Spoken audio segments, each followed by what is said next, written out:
9월 한 달 동안은 저희가 여전히 아름다운지라는 제목으로 호세아 말씀을 보면서 하나님의 포기하지 않는 사랑에 대한 이야기를 하고 있습니다. 오늘은 그 세 번째 시간인데요. 오늘 함께 보실 말씀은 호세아서 6장입니다. 1절부터 11절인데요. 들어오실 때 받으신 주보에도 나와 있고요, 화면에도 나왔고요, 성경에도 나와 있습니다. 저랑 여러분이 한 절씩 태그 매치로 한번 읽어보도록 할게요. 가서 여호와께로 돌아가자. 여호와께서 우리를 치셨으나 다시 낫게 해주실 것이요, 우리에게 상처를 내셨으나 다시 아물게 해주실 것이다.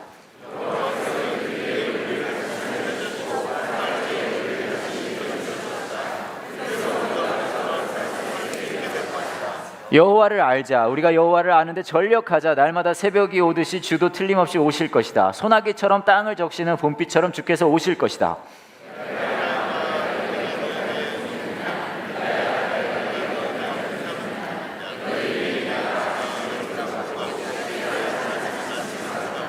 그러므로 내가 예언자들을 보내어 너희를 죽이고 망하게 하겠다고 경고했다. 내 심판이 번개처럼 너희를 향해 나갔다.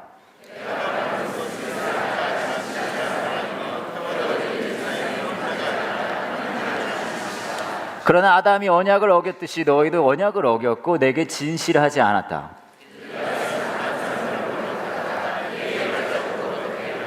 강도떼가 숨어서 사람을 기다리듯 제사장들이 숨어서 기다리며 세겜으로 가는 길에서 살인을 하고 악한 죄를 짓는다.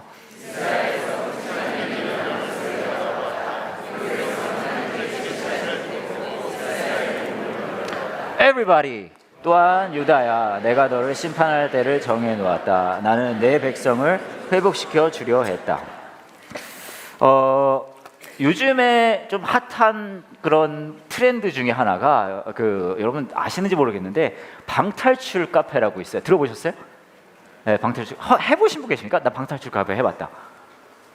별로 몇 분 안 계시네요. 사실은 이게 고연령을 위한 거는 아닌 것 같기는 해요.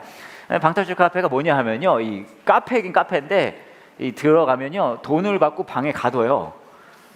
그리고 그 안에 방 안에 있는 여러 단서들을 가지고 이게 추리를 해서 거기서 이제 탈출을 하는, 그게 이제 방탈출 카페입니다. 이게 좀 요즘 핫해요. 근데 저는 한 번도 해보지는 않았거든요. 왜냐하면 저는 이걸 이해할 수가 없어요. 이게 뭐에 재밌는지도 잘 모르겠고. 근데 이제 저희 교회 스텝 중에서도 이런 걸 좋아하는 스텝들이 있거든요. 근데 우리 스텝 중에 여러분 생각해 보세요. 막 추리하고 막 이게 논리를 단서를 찾아서 탈출하고 막 이런 거 좋아하는 거, 우리 스텝 중에 누가 제일 좋아할까요? 그렇죠. 우리 정도전 선생님 이런 거 되게 좋아하는 거예요. 그래서 저한테 와서 막 자랑하는 거예요. 너무 재밌었다고, 막 저보고 언제 한번 같이 가자고. 저는 이제 이해할 수가 없는 게, 제가 그래서 이런 얘기를 했거든요. 이거 그러면 돈 내고 갇혀 있는 거냐?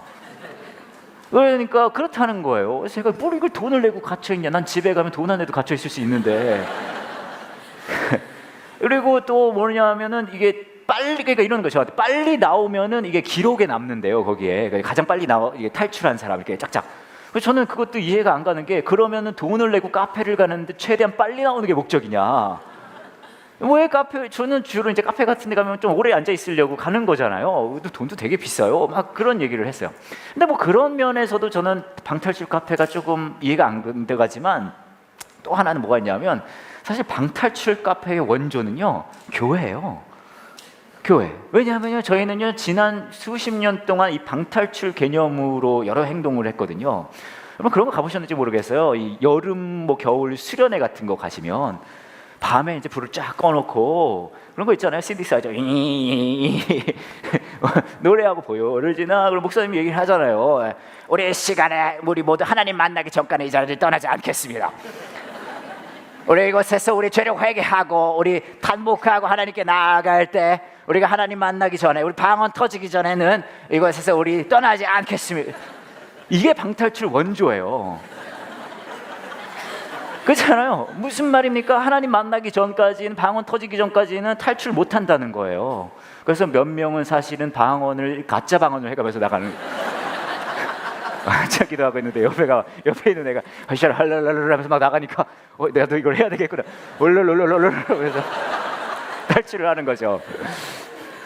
아니, 제가 이게 나쁘다고 얘기하는 게 아니에요. 우리 태훈 형제가, 찬양 인도자 중에 한 명이 태훈 형제가 저한테 맨날 그러는 거예요. 써니 목사님은 맨날 다 나쁘게 얘기해놓고 그거 나쁘게 얘기한 게 아니라고 한다고. 저희 아버지 교회가 사실은 이런 방언하는 교회였거든요. 저희 아버지 교회는 구성원이 한 4, 50여 명 되나? 올 권사님이거든요. 올권이 올권. 그래서 everybody 방언해요. 이분들이 인사할 때도 방언으로 해요. 근데 저만 못했어요. 저하고 제 동생만. 그래서 제가 신학교를 가게 됐는데 그래도 못해요. 흉내는 엄청 잘 내는데, 하여튼 핵심은 제가 얘기하고 싶은 거, 오늘 제가 얘기하는 주제는 회개예요. 회개. 근데 생각해 보시면 우리가 회개하면 약간 그런 느낌 나잖아요. 어떤 느낌입니까? 아까 말씀드렸듯이 막 불 꺼놓고 막 해야 되고 막 탐복하면서 막 그런 거 있잖아요. 그렇기 때문에 회개의 흔적은 뭐가 있죠? 번진 마스카라죠. 그렇죠. 그리고 흘려난 곁담. 이게 성령의 역사 아니겠습니까? 기도하고 나고 막 그러면 이제 회개 다 했어요. 막 모여를 회개하면서 주님 막 그래서 이제 다 끝나면 막 여기 다 번져 있고 막 그래가지고 곁담 나고 막 이런 맥락이잖아요. 근데 제가 궁금한 것은 그러면 회개의 본질이 그거이냐는 거예요. 회개는 진짜 뭘 하려고 하는 걸까? 근데 제가 회개에 대해서 좀 생각해 보니까 회개는 그냥 단순히 말하면 그거예요. 잘못했다는 거잖아요. 내가 잘못했습니다. 그걸 이제 이야기하는 건데, 무슨 하나님 얘기는 옆으로 치워놓고 제가 누구한테 가장 잘못했단 말을 많이 할까? 딱 한 명 떠오르는 사람이 있더라고요. 아마 여러분도 비슷하실 것 같아요. 누굴까요? 그렇죠. 하나님 밑에 부인님이라고. 전 부인님이 딱 떠오르는 거예요. 왜냐하면 제가 보니까 우리 부인님한테 제가 미안하단 말을, 잘못했단 말을 수십 번을 하는 것 같거든요, 하루에. 그래서 내가 왜 잘못한단 말을 계속할까 와이프한테 생각해 보니까 제가 잘못한 짓들이 있어요. 무슨 말이냐 하면, 우리가 회개라는 것을 생각할 때 우리는, 여러분 다 아마 회개 기도 뭐 자주 하시는지 모르겠는데 하면 분명히 여러분이 했던 행동들을 아마 쫙 열거해 가면서 하실 거예요. 하나님, 제가 요거 잘못했어요. 내가 뭐 헌금 빼먹었고요. 내가 예배 잘 안 갔고요. 기도하는 거 제가 요즘 잘 못하고 있고요. 써니 목사님 맛있는 거 못 사줬고요. 이건 회개하셔야 돼요. 막 그런 거 있잖아요. 짝짝짝짝짝짝 막 뭐 거짓말을 했고 막 내가 한 행동에 대해서 회개를 하는 거죠. 저는 그건 나쁘다고 생각하지 않아요. 맞아요. 근데 과연 그게 회개라는 것의 본질일까라는 생각을 해보게 되는 거죠. 저는 이제 한국에서 중학교까지 다니고 그 다음에 미국으로 이민을 갔어요. 중학교는 한국에서 다녔는데 제가 서울에서 학교를 다녔거든요. 근데 제가 다녔던 학교에 옛날엔 그런 선생님들이 있었잖아요. 요즘은 그런 선생님 별로 없으신 것 같은데 무서운 선생님들이 있었잖아요. 막 악명 높은 선생님. 그러니까 제가 다녔던 중학교에도 굉장히 악명 높은 선생님이 한 분 계셨어요. 저는 지금도 제 담임 선생님 이름은 다 잊어버렸는데 이 악명 높은 선생님 이름을 아직도 기억해요. 악마라고 부르셨던 분이신데, 육동환 선생님. 이 이름도 되게 독특하지 않습니까?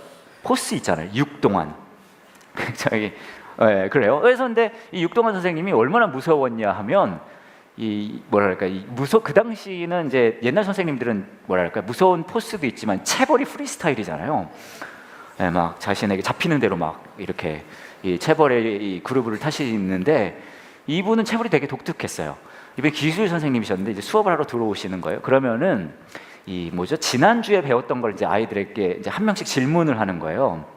근데 옛날엔 그런 거 있잖아요. 딱 들어오자마자 아이들을 선정할 때, 누구한테 질문할지 선정할 때 이렇게 하죠. 오늘 며칠이야? 그러죠. 기억나세요? 오늘 며칠? 오늘 16일이잖아요. 16일이요? 그러면은 누구 시켜요? 누구 시키죠? 16번 시키잖아요. 16번 일어나. 16번 딱 일어나면 16번이 앉아있는 줄이 전부 다 걸리는 거예요. 맨 앞에 있는 16번 앉아있는 줄이 전부 일어나서 한 명씩 이제 지난주에 배웠던 얘기를 막 물어보시는 거예요. 근데 이게 또 그렇게 되니까 우리들이 이제 알고 있는 거죠. 오늘 며칠이지? 오늘 16일이지? 그럼 16번 줄 아이들이 열심히 공부하고 나머지 공부 안 해요. 그러니까 우리 이제 육동원 선생님이 뭘 하냐면은 베리에이션을 주기 시작하는 거예요. 오늘 며칠이지? 16일이요? 그럼 26번 일어나. 그러고서는 이제 초토화되기 시작하는 거죠. 근데 이제 그렇게 하는데 이 선생님의 특징이 이제 그 체벌의 특징이 있는데, 한 명씩 물어봐요. 지난주에 배웠던 걸. 틀리잖아요. 그러면은 이렇게 물어보십니다. 너 좋아하는 숫자가 뭐야? 그럼 아이가 얘기하는 거예요. 3이요? 알았어. 그러더니 주머니에서 동전들을 꺼내는 거예요. 그러더니 동전에는 여러분 아시겠지만 발행 연도가 나와 있잖아요. 거기에 그 숫자 3이 들어가 있는 동전을 요 손가락 사이에 딱 끼십니다. 그리고 요 이마를요 이렇게 해서 이렇게 때리시는 거예요. 그럼 이마가 홍해가 갈라지듯이 모세의 기적처럼 이 양쪽으로 나뉘어지게 되는 그런 일이 진짜 악명 높으셨어요, 이분이. 그 외에도 여러 가지 창의적인 체벌을 프리스타일로 하셨던, 구사하셨던 분이신데 진짜 그야말로 드랍 더 비트예요. 아, 이거는 영어 조크라서 못 알아두셨군요. 네, 나중에 찾아보세요. 드랍 더 비트. Anyway, 여하튼 근데 이분이 하셨던 것 중에 하나가, 이분이 이제 학생부 선생님이셨는데, 이 학생부 선생님이 하는 일은 그런 거 있잖아요. 이제 교문 앞에서 아침 등교할 때 막 뭐 용모 단정한지 그런 거 보고, 교복 괜찮은지 보고, 또 지각한 애들 보고 그런단 말이에요. 근데 그 중에 이 지각한 애들을 뭘 시키셨냐 하면, 선생님께서, 우리 육동환 선생님이 토끼띠으로 5바퀴씩 운동장을 돌게 했어요. 와, 이거 하면 진짜 하반신이 진짜 굿바이가 되거든요. 장난 아니에요. 근데 어느 날은 제가 이제 등교를 하는데 늦은 거예요. 막 열심히 뛰어갔는데 늦었어요. 딱 갔더니 육동환 선생님 딱 거기 계신 거예요. 그러더니 저를 보고 일로 오라, 너 일로 와. 그래서 막 갔어요. 와, 이제 진짜 난 이제 이거 토끼띠 돌겠구나 막 그러고 있는데, 육선 선생님이 저한테 그러시는 거예요. 너, 저 이름도 모르고 모르는 분, 이제 전혀 그런 거 없거든요. 너 지각했지? 너 토끼띠을 5바퀴를 운동장을 돌래? 아니면 내 담배 심부름을 할래? 그래서 제가 말씀드렸어요. 선생님, 전 장래희망이 선생님 담배 심부름이었습니다.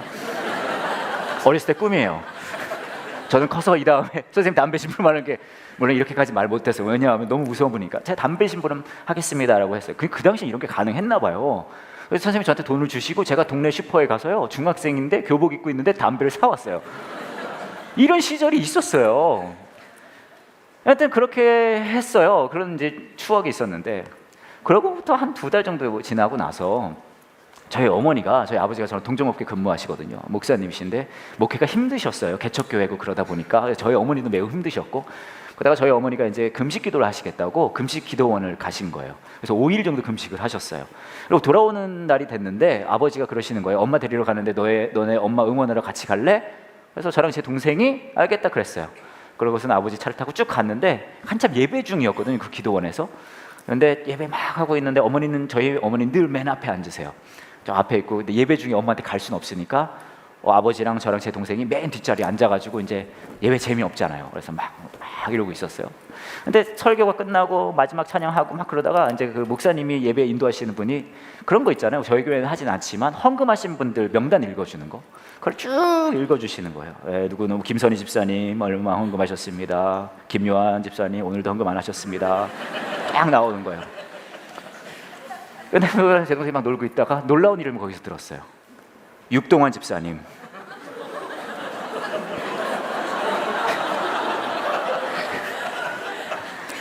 그래서 저랑 제 동생이 막, 야, 어떻게 저 이름이 똑같은 이름이 있을 수가 있지?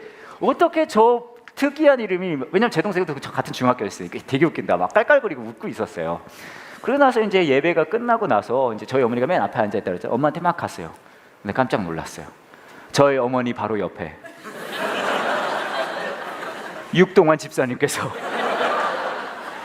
엎드려서 방언으로 기도하고 계시는 거예요. 더 웃기는 거는 지난 5일간 저희 어머니랑 친해지신 거예요. 둘이 금식해 가면서. 제가 나중에 그래서 이야기를 듣게 됐는데, 우리 육동환 집사님께서 이제 금식 기도를 하러 오신 건데, 왜 금식 기도를 하러 오셨냐 하면요, 금연을 하기 위해 오셨대요. 그 이분은 몰랐겠죠. 본인이 담배 심부름했던 그 학생의 엄마가 목회자 사모인데 자신이 금식 기도할 때 바로 옆에 앉아서 기도하고 있을 것을 상상조차 못했겠죠. 근데 제가 말씀드리고 싶은 건, 이 육동환 선생님께서 금식을 하셨던 이유가 담배를 끊기 위함이었는데, 이분이 그러셨던 거예요. 늘 담배를 피시면서도 괴로우셨던 거죠. 내가 이거를 해서는 안 되는데. 그래서 금식이라는 그 기간이 이분에게는 회개의 기간이었던 거예요. 애통하고 안타까워하면서 하나님한테 내가 좀 그만하게 해주세요라고 매달렸던 거죠. 나쁘지 않아요. 근데 저의 궁금한 점은, 제가 질문하고 싶은 건, 이게 과연 회개의 전부인가라는 거죠.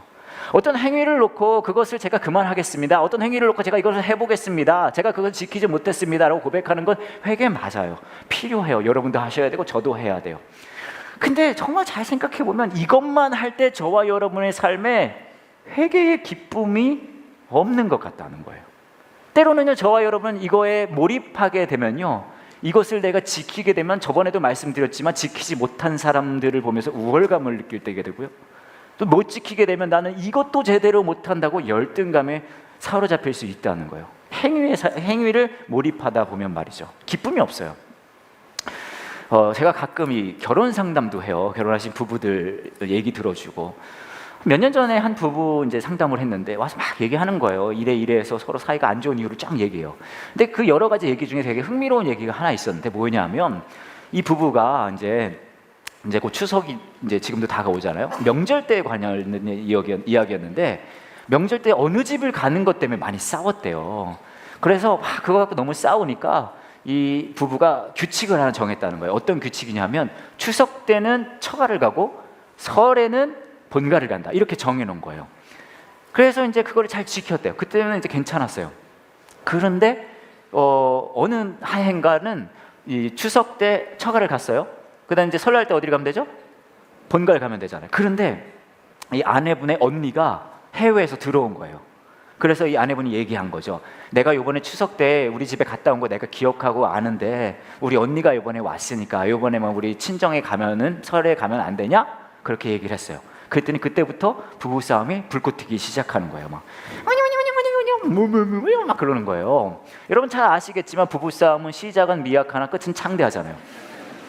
그래가지고 막 난리가 난 거예요. 그래서 니네 집이 나를 전부터 무시했다, 너 나 몰래 니네 집에 입금한 거 내가 다 알고 있다, 네가 자꾸만 그러니까 니네 엄마 아빠가 나를 이런 식으로 보는 거 아니냐, 막 너는 나를 사랑하냐, 니네 엄마를 사랑하냐, 막 난리가 난 거예요. 막. 그래서 굉장히 심각하게 싸우고 나서 이 부부가 규칙을 바꿨대요. 어떻게 바꿨냐면, 이제는 명절에 상관없이 명절이 오면 남편은 큰아들을 데리고 본가를 가고, 아내 되시는 분은 둘째를 데리고 처가를 간다는 거예요. 그래서 이 규칙을 이제 지키자, 이거 만든 거예요. 그런데 이 아내분이 얘기하시는 게, 그때부터 그 규칙을 정말 잘 지켰대요. 아내분이 저한테 그러는 거예요. 목사님, 되게 신기한 게 이 규칙은요, 지키면 지킬수록 화가 나요, 그러는 거예요. 그래서 제가 말씀드렸어요. 물론 저도 이거 저희 집도 잘 지키지 못하나 제가 이런 얘기를 했거든요. 두 분은 만나서 규칙을 만들려고 결혼을 했습니까? 사랑하려고 결혼했습니까? 규칙을 만드는 것도 좋고 지키는 것도 좋은데, 그거 지키느라 서로 사랑하는 마음은 없어지고 있는 거죠. 앞으로는 그냥 다 가주세요, 흩어지지 말고라고 말씀을 드렸어요. 근데 한번 생각해 보시면은 우리 삶의 회개도 이런 식으로 벌어지는 경우가 많이 있어요. 어쩌면 여러분들이 지켜야 할 것들 다 기억하고 그 못 지킨 거 다 얘기할 수 있어요. 하나님, 제가 이것도 못했고요, 이것도 못했고, 이것도 못했어요. 하나님 죄송해요, 잘못했어요. 그것도 훌륭해요. 하지만 어쩌면 저와 여러분의 삶 속에 그것들은 전부 다 지켜가면서도 우리의 마음은 하나님을 온전히 사랑하지 못하는 경우가 충분히 있을 수 있다는 거죠. 어쩌면 하나님이 정말 원하시는 것은 우리의 행위의 회개도 원하시겠지만, 우리의 마음이 그분에게 온전히 돌아가는 것을 더 원하실 수 있다는 거예요. 오늘 말씀을 보면 호세아 6장 1절부터 11절의 말씀인데요, 1절부터 3절이 되게 독특해요. 왜냐하면 호세아서 말씀은요, 대부분 호세아한테, 고멜한테 이렇게 얘기해, 뭐 이스라엘 백성한테 이렇게 얘기해, 이런 얘기인데, 여기서는 호세아가 우리라는 표현을 씁니다. 우리 이렇게 하자. 그리고 이렇게 이야기를 하는 거죠. 1절을 보시면, 가서 여호와께 돌아가자. 여호와께서 우리를 치셨으나 다시 낫게 해주실 것이요, 우리에게 상처를 내셨으나 다시 아물게 해주실 것이다. 회개하자는 거예요. 돌아가자는 거예요. 근데 뭐라고 이야기하냐면요, 7절에 이렇게 말합니다. 6절입니다. 이렇게 얘기해요. 내가 바라는 것은, 여기서 나는 하나님이요, 제사가 아니라 어떤 사랑이라고요? 진실한 사랑이며, 태워드리는 제사인 번제가 아니라 하나님을 아는 지식이다. 그러나 아담이 언약을 어겼듯이 너희도 언약을 어겼고 내게 어떻게 하지 않았다고요? 진실하지 않았다. 그리고 10절에 보면 이렇게 얘기해요. 이스라엘에서 끔찍한 일이 일어난 것을 내가 보았다. 그 백성은 하나님께 어떻게 하지 못했다고요? 진실하지 못했다. 어쩌면 우리 삶 속에도 하나님께 돌아가는 이 회개의 과정이 있을 때조차도 우리의 행위는 충분히 이야기하지만 우리의 마음은 하나님께 진실하지 못할 수 있다는 거예요. 왜요? 우리는 그런 거 되게 잘하거든요. 왜냐하면 우리는 종교적인 어떤 예식이나 습관을 좋아해요. 기도하고 말씀 듣고 다 훌륭해요. 하지만 그것들이 이루어지는 과정에 어쩌면 우리의 마음은 하나님께 온전히 돌아가지 못할 수 있다는 거예요. 그리고 이건 진짜 어렵습니다. 저와 여러분이 우리 온전한 정신 가지고 우리의 의지로 안 돼요. 이게 이루어지는 경우는요, 우리의 마음이 하나님께 온전히 돌아가는 진정한 회개는 언제 이루어지냐면, 하나님이 나를 그래도 받아주시는 분이시라는 것을 기억할 때만 가능해요. 내가 시작하는 게 아니라 하나님이 시작하시는 거거든요.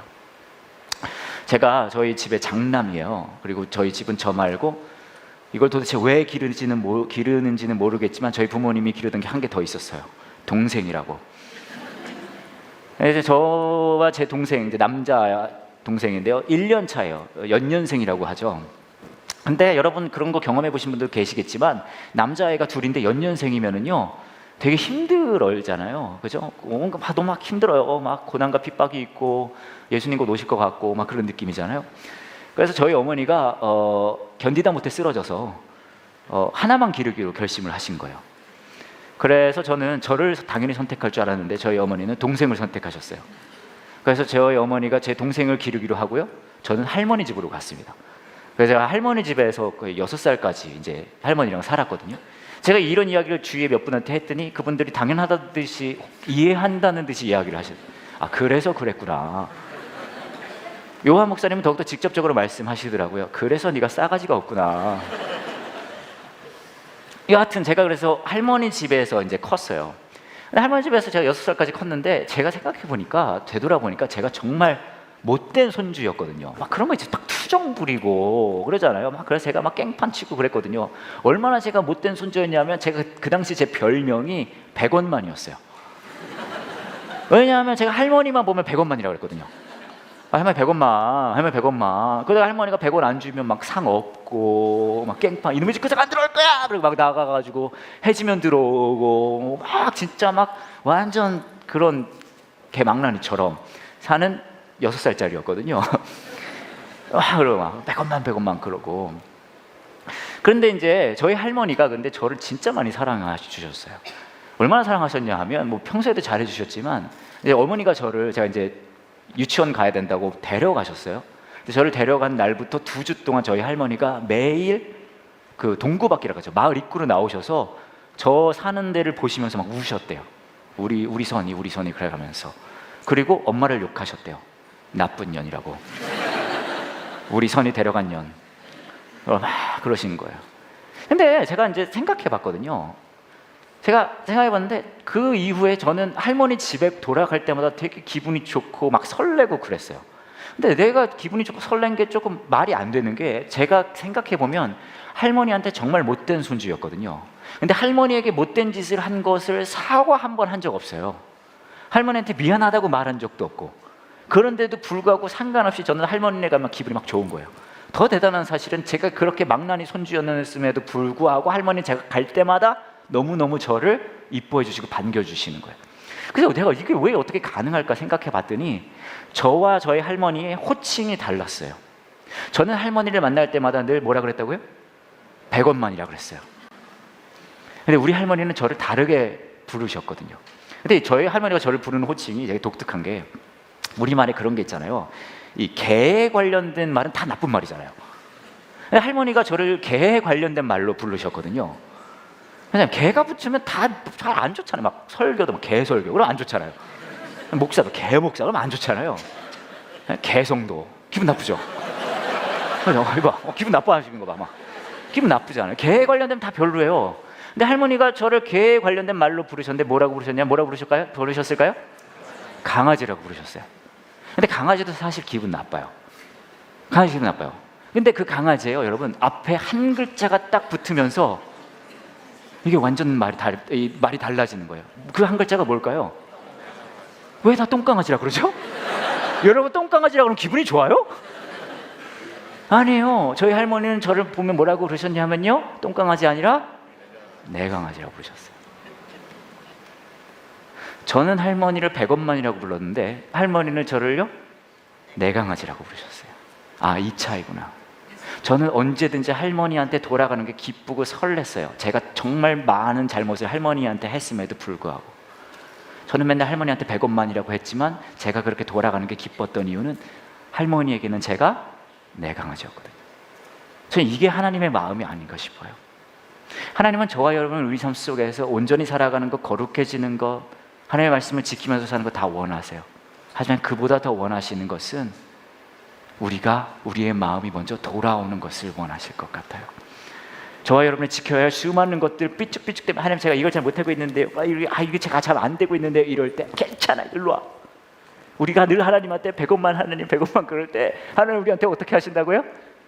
내가 맞으라고 하시는 거예요. 그렇기 때문에 저와 여러분의 회개의 과정은 힘들고 어려운 고통과 애통의 과정일 수 있으나 그보다 더 기쁨의 과정이어야 해요.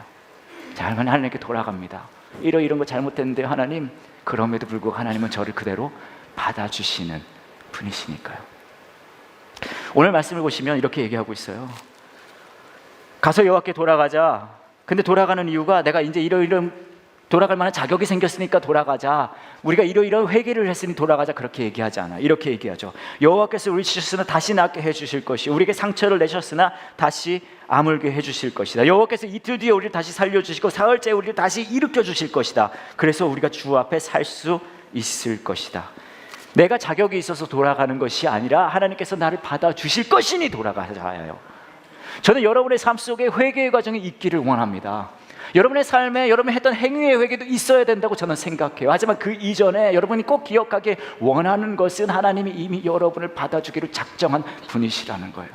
있는 모습 그대로 오라고 하시는 분이시라는 거예요. 저는 그래서 여러분의 그 회개의 과정이 고통과 어려움 과정을 넘어서서 그 돌아가는 기쁨의 과정이 되기를 원해요. 설레는 회개. 하나님께서 나를 받아주시는 분이시니까. 제가 얼마 전에 재밌는 사진을 하나 봤어요. 근데 이 사진이 되게 제목이 재밌는 게 이거예요. 남자 아이들과 여자 아이들의 차이래요. 그러면서 이제 사진이 두 개가 있는데, 남자 아이들과 여자 아이들의 차이가 뭐 여러 가지가 있을 수 있겠지만 언제 이 차이가 드러나냐 하면 비가 오면 이 차이가 드러난다 그러는 거예요. 그래서 제가 사진을 봤는데 비가 오면 여자 아이들은 이렇게 한대요.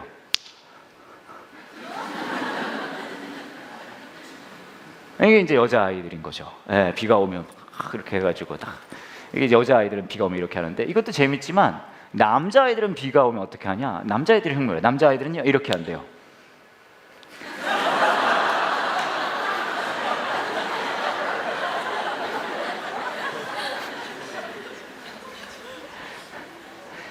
근데 제가 보니까 너무 빵 터졌어요. 저도 이게 남자 아이들 여자 아이들의 차이구나.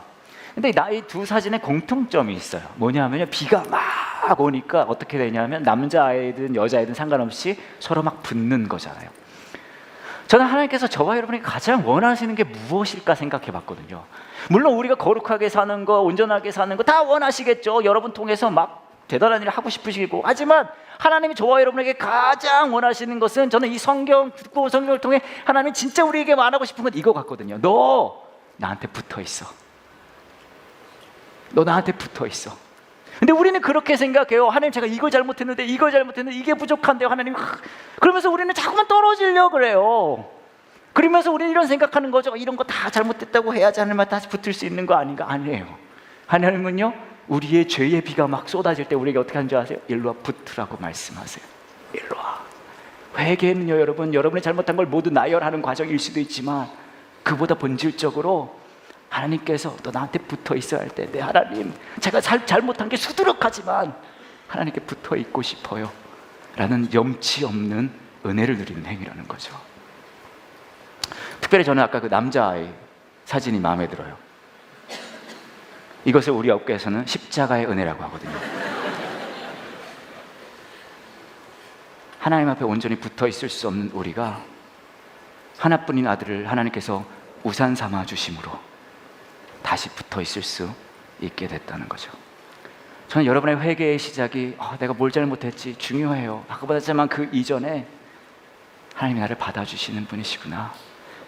하나님이 나의 부족함을 아시는 분이시구나.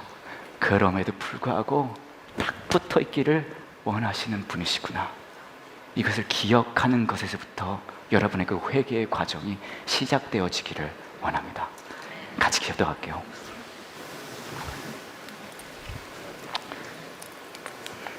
이제 함께 같이 기도하실 때 여러분의 마음을 요즘에 무겁게 하고 있는 죄는 무엇이 있습니까? 여러분의 회개의 제목은 무엇이었습니까? 어쩌면 여러분 중에서는 그런 분들도 계실 수 있어요. 회개 안 한 지 꽤 된 분들.